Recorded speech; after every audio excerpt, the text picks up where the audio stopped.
오늘 아침에는 저희도 이제 아들이 넷이 있으니까는 그 카네이션 선물을 받았는데, 그 카네이션을 이제 달아주기는 너무 쑥스러우니까 이제 화분에다 집어 넣어가지고 이게 들고 와서 이제 배달을 했어요. 근데 사실 받는 사람도 좀 쑥스럽고, 이거 주는 사람도 좀 쑥스럽고, 예전에는 제일 막내는 좀 안 쑥스러워해서 작년에는 막 목에다 뭐 걸고 오기도 하고 뭐 노래도 하고, 그러니까 오늘은 이제 한다 그러더니 안 하더라고요. 그래서 왜 안 하냐 그랬더니 자신도 쑥스럽대요. 그래서 그렇지, 참 다 쑥스럽구나 라는 생각을 해봤습니다. 이 카네이션에는 꽃말이 있습니다. 이 색깔마다 꽃말이 다르더라고요. 그래서 붉은색 카네이션은 건강을 비는 사랑 또는 존경이라는 꽃말이 있습니다.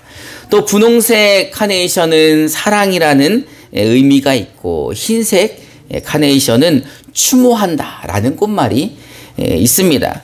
우리가 부모님들께 붉은 카네이션을 달아드리는 이유는 존경하는 마음을 담아서 또 건강을 기원하는 자녀들의 사랑을 표현하는 거죠.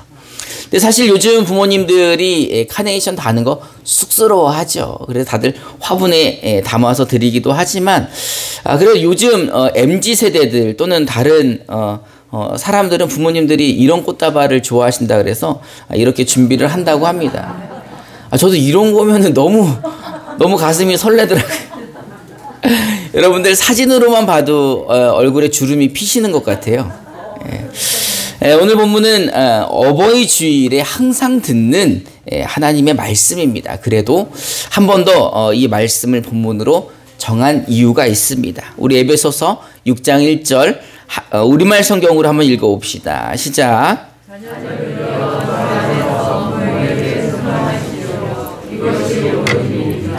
아멘. 사도 바울은 에베소 교회의 성도들에게 주 안에서 부모에게 순종하라 라고 말씀하고 계십니다. 그리고 그렇게 하는 것이 옳다라고 말하고 있습니다. 또 이 말씀에는요, 하나님의 약속이 담겨 있습니다. 에베소서 6장 2절부터 3절을 개역 개정으로 한번 읽어봅시다. 시작. 내 아버지와 어머니를 공경하라. 이것은 약속이 있는 첫 계명이니 이로써 내가 잘되고 땅에서 장수하리라. 아멘. 사도 바울은 에베소 교회 성도들에게 이 말씀을 전하면서 그들이 너무 잘 알고 있는 출애굽기에 나와 있는 10계명의 말씀을 인용하여서 그들의 이해를 더 돕고 있습니다. 우리 출애굽기 20장 12절도 우리말 성경으로 한번 읽어봅시다. 시작.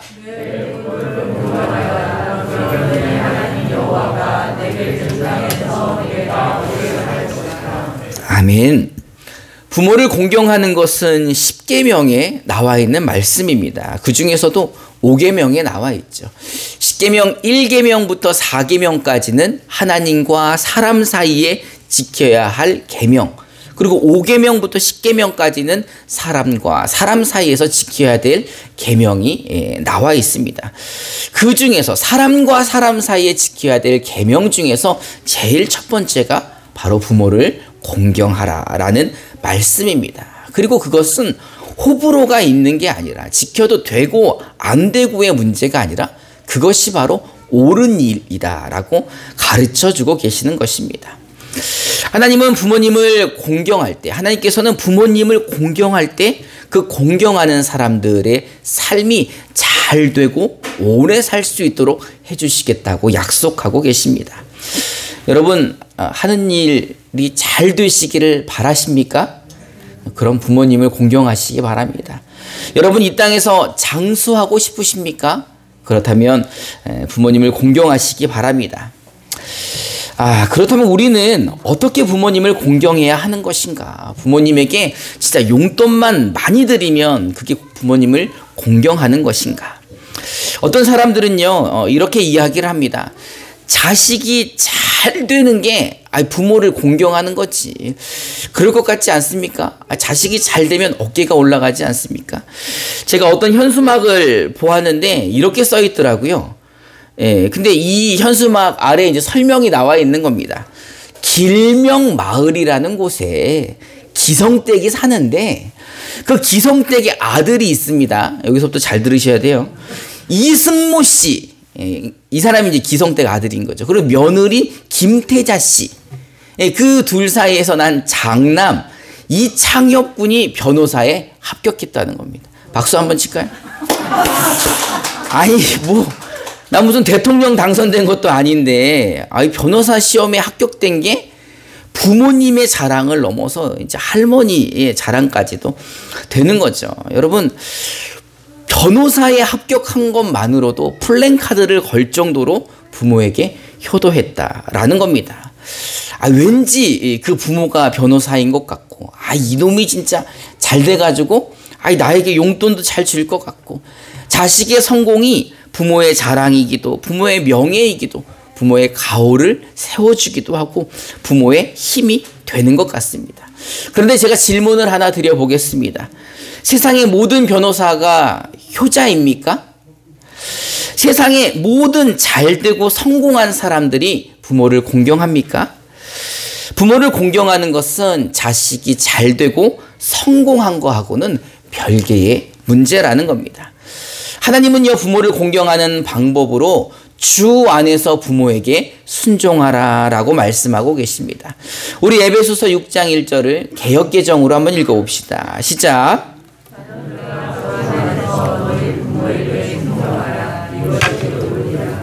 아멘. 하나님께서는요, 잘되고 장수하게 하신다는 약속의 계명으로 부모를 공경하라 라고 말씀하고 계십니다. 그런데 부모를 공경하는 방법이 주 안에서 부모에게 순종하는 것이라는 것입니다. 순종이 무슨 뜻일까? 너무 잘 알고 계시겠지만 제가 한번 사전을 찾아봤더니 순순히 따르다라는 겁니다. 부모님께서 말씀하실 때 자녀가 순순히 따르는 것을 순종이다라고 말하고 있습니다. 여러분, 부모님께 순종하십니까? 부모님께서 한마디 하시면은 순순히 잘 따라서 말씀을 들으십니까? 제가 이제 살기 위해서 운동을 합니다. 이 즐기기 위해서 운동을 하는 게 아니라 이제 내가 이제 어린 아이들이 있기 때문에 내가 좀 살아야 되겠다. 이런 의미로 이제 운동을 하는데 아침에 일찍 해야지만이 식구들이 다 잘 때 운동을 하잖아요. 뭐가 있을까 생각하다가 조기축구회가 있더라고요. 그래서 조기축구회 가서 축구를 한 지 꽤 됐습니다. 근데 하나도 늘진 않아요. 너무 못하니까. 이제 거기 있는 사람들도 저를 신경 쓰지 않아요. 너무 못하니까 저 사람 나왔는지 안 나왔는지도 신경을 안 쓰는데, 제가 거기서 느끼는 거는 운동을 하시면서 축구를 하면서 혼자 말씀하시는 분들이 있으세요. 혼자 말씀하시는데 아유 이놈아 패스를 해야지 이놈아, 아유 저놈의 쉽게 아주 그냥 축구님만 그렇게 하는 게 아니야. 이게 이제 누구한테 하는 얘기가 아니에요. 그냥 이렇게 혼자 운동하시면서 혼자 하시는 말씀이에요. 근데 꼭 그러시는 분들이 몇 분 계시는데 공통점이 70이 넘으셨다는 거예요.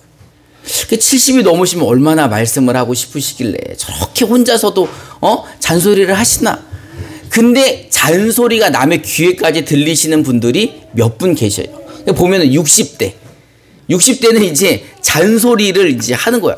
야 임마 너 이 자식아 막 이러고 잔소리를 하시는 거예요. 근데 이제 가만히 제가 저를 돌아보면서 저도 요즘 그렇게 잔소리를 하는 것 같아요. 나는 그냥 말을 하는데 그 말이 돌이켜보면 잔소리 같은 거죠. 그리고 그 잔소리의 제일 마지막에는 제가 이거를 붙이는 것 같아요. 야, 다 너 잘되라고 하는 소리야. 아빠가 틀린 말 하는 거 봤냐? 이런 얘기를 제가 하는 것 같습니다. 근데 사실 부모 입장에서 보면 자식 잘되라고 하는 소리 아닙니까? 근데 또 자식 입장에서 보면은 다 아는 얘기인데 또 한 얘기 또 하고 한 얘기 또 하고 만나면 그 얘기하고 그 얘기하고. 근데 제가 이 잔소리에 대해서 무슨 이 반박을 할 만한 뭔가가 있나 그러고 인터넷을 열심히 찾아봤더니 이런 얘기가 있습니다. 잔소리가 사람을 성공하게 한다. 이거 부모가 이긴 것 같죠? 그렇지.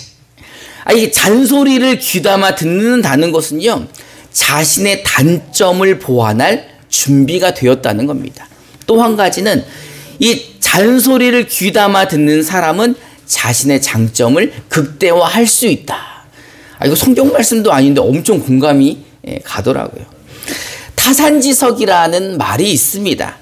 다른 산에서 나는 아주 거칠고 나쁜 돌이라도 내가 가져와서 숫돌로 사용해서 나에게 있는 돌을 간다면 그게 옥돌이 될 수 있다라는 거죠. 이 이야기는 다른 사람의 하찮은 언행이라도 자기의 지덕을 닦는데 도움이 된다라는 비유의 말인 것입니다. 타산지석. 여러분, 다른 사람이 하는 하찮은 그 언행도 자신에게 도움이 되는데 하물며 부모님의 말씀은 어떻겠습니까? 우리 옆에 분들하고 한번 인사해 봅시다. 부모님 말씀에 순종합시다. 여러분, 부모님 말씀에 귀를 기울이시기 바랍니다. 그리고 그 말씀이 우리의 성공의 비결이고 우리 장수의 비결이라고 오늘 본문은 알려주고 있습니다. 우리 한 번 더 인사해 봅시다. 오래 살고 싶다면 부모님 말씀 잘 들읍시다. 사실 이제 저희 어머니께서 살아 계셨을 때 늘 저에게 장수의 비결을 말씀해 주셨어요. 그 비결은 이 목사 살 좀 빼. 여러분들도 다 공감하시나요? 진리죠, 진리. 진리의 장수의 비결인데 이 불효자는 아직도 살을 못 빼고 뚱뚱이로 남아 있는 것 같습니다. 아마 이제 제가 천국 갈 때 여러분들이 보시면 불효자인지 아닌지 아실 수 있을 겁니다. 하나님께서는 부모님 말씀에 순종하는 것을 공경이라고 말씀하고 계십니다. 그리고 이 부모님을 공경하는 데 있어서 아주 중요한 포인트를 말씀하고 계십니다. 우리 에베소서 6장 1절을 개역 한글로 한 번 더 읽어봅시다. 시작.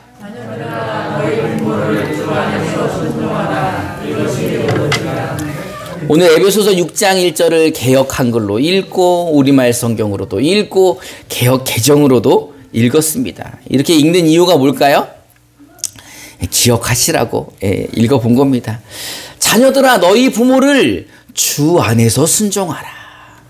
하나님께서는 우리가 부모님께 순종하는데 그 전제로 주 안에서 순종하라 라고 말씀하고 계십니다. 여러분, 주 안에서 순종하라는 의미는 무엇일까요?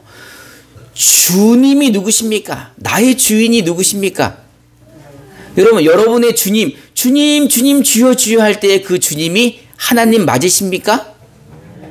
예수님이 여러분들의 주님 맞으십니까? 여러분, 성령님을 여러분들은 주님이라 부르십니까? 하나님 안에서 부모에게 순종하는 것, 예수 안에서 부모에게 순종하고 성령 안에서 부모에게 순종하라 라는 뜻입니다. 이 말은요, 하나님의 말씀 안에서 부모님께 순종하라 라는 말씀인 것입니다. 그렇다면 하나님의 말씀인 성경의 핵심이 무엇입니까? 그냥 한 단어로 성경을 이야기하자면 어떤 단어를 사용할 수 있습니까? 어떤 단어 사용할 수 있습니까? 사랑이라는 단어로 성경을 표현할 수 있을 것 같습니다. 주님께서 우리를 사랑하신 것처럼 우리도 서로 사랑하는 것이 이 성경 전체의 핵심 포인트 아닙니까? 그러면 우리가 이렇게 서로 사랑하기 위해서는 어떻게 해야 될까요? 우리가 어떻게 하면 주께서 우리를 사랑하신 것처럼 우리도 서로 사랑할 수 있을까? 사실 이것은요, 하나님의 자녀들에게 하시는 말씀입니다. 하나님의 자녀에게 하시는 말씀이라면 우리가 먼저 뭐가 돼야 돼요? 하나님의 자녀가 돼야 되는 거죠. 여러분들은 하나님을 누구라 부르십니까? 하늘에 계신 우리 아버지라 부르십니까? 전능하사 천지를 만드신 하나님 아버지라 고백을 하십니까? 그렇다면 우리가 어떻게 하나님의 자녀가 되었습니까? 우리 요한복음 1장 12절을 우리말 성경으로 한번 읽어봅시다. 시작.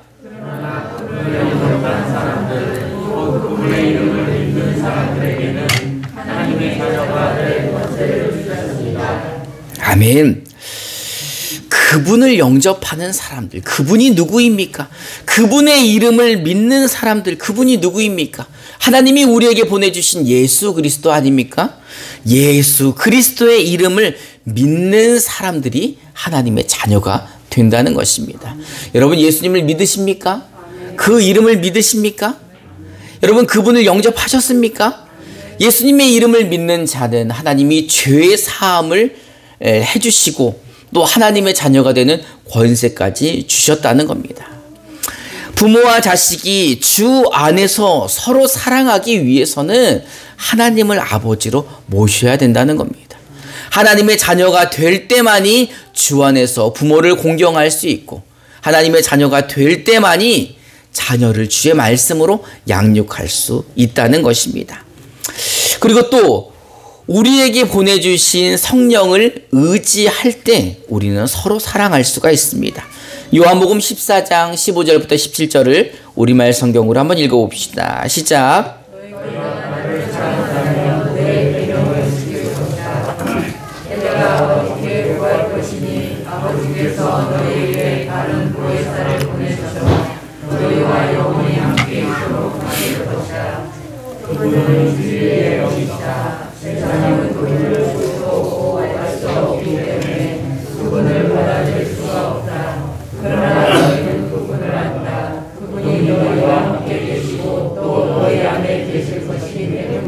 아멘.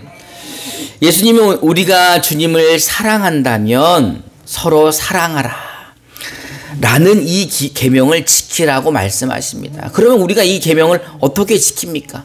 주님이 우리를 위해 하늘 영광을 버리시고 십자가에서 못 박혀 죽으시기까지 사랑한 그 사랑을 우리가 어떻게 합니까? 그래서 예수님이 하나님 아버지께 구하시겠다는 겁니다. 누구를 보내달라고요? 보혜사 성령님을 보내달라고. 보혜사라는 말의 뜻이 뭡니까? 도와주시는 분이라는 거예요. 도와주시는 주의 성령을 우리에게 보내주시게 하나님께 부탁드려서 예수를 영접한 사람 마음 가운데 주의 성령이 함께 하신다는 겁니다. 그 성령이 우리와 함께 하실 때 우리도 주님이 사랑하신 것처럼 서로 사랑할 수가 있다는 것입니다. 믿으십니까? 여러분, 우리가 주 안에서 부모에게 순종하려면 예수 믿어야 됩니다. 예수 믿어 하나님의 자녀가 되고 하나님의 그 거룩한 보혜사 성령이 마음 가운데 계실 때만이 우리가 주 안에서 서로 사랑하며 주 안에서 부모에게 순종할 수 있다는 것입니다. 우리가 서로 사랑하기 위해서는 성령의 도움을 청해야 됩니다. 우리가 서로 사랑하기 위해서는 성령의 도움을 받아야 됩니다.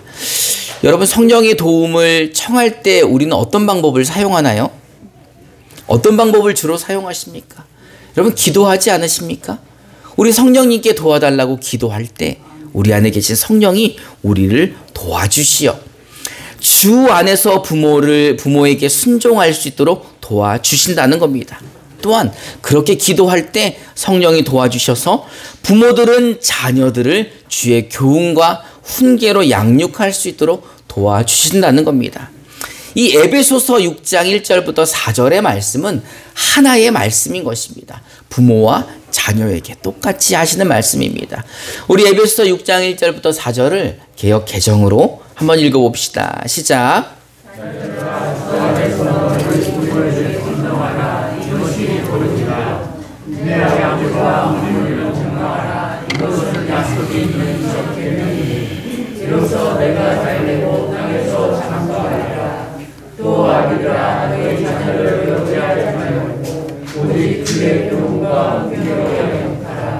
아멘. 여러분, 오늘 본문의 열쇠는 주 안에서입니다. 우리가 주 안에 있을 때만이 부모를 공경할 수가 있는 겁니다. 우리가 주 안에 있을 때만이 우리 자녀들을 주의 말씀과 훈계로 양육할 수 있는 겁니다. 여러분, 우리는요, 그 부모님의 잔소리를 견뎌낼 수가 없죠. 부모님의 말씀을 우리 힘으로 순종하기가 쉽지 않습니다. 어떻게 우리가 자녀들을 주의 말씀과 훈계로 양육합니까? 나도 온전한 사람들이 아닌데. 그러나 주님께 도움을 청하여 주 안에 우리가 있을 때 우리가 부모를 공경할 수 있는 것입니다. 우리가 주 안에 있을 때만이 우리의 자녀들을 하나님의 말씀으로 양육할 수가 있는 것입니다. 주 안에서 부모를 공경하고 주 안에서 자녀를 양육하는 것, 이것이 하나님이 우리에게 주신 특별한 은혜이고 선물인 것입니다. 이것을 도와주시기 위해 주의 성령이 지금 우리와 함께 하신다는 것입니다. 여러분 믿으십니까? 이제 여러분 주 안에서 부모님들을 공경하시기 바랍니다. 여러분 이제 주 안에서 자녀들을 양육하시기 바랍니다. 그럴 때 우리가 진짜 서로 사랑하고 화목한 가정, 화목한 교회, 화목한 삶을 살 수 있습니다. 이제 우리 함께 찬송하면서 결단하는 시간을 가지려고 합니다. 우리 주 안에 있는 나에게 함께 찬송하면서 우리 결단하는 시간을 가져봅시다.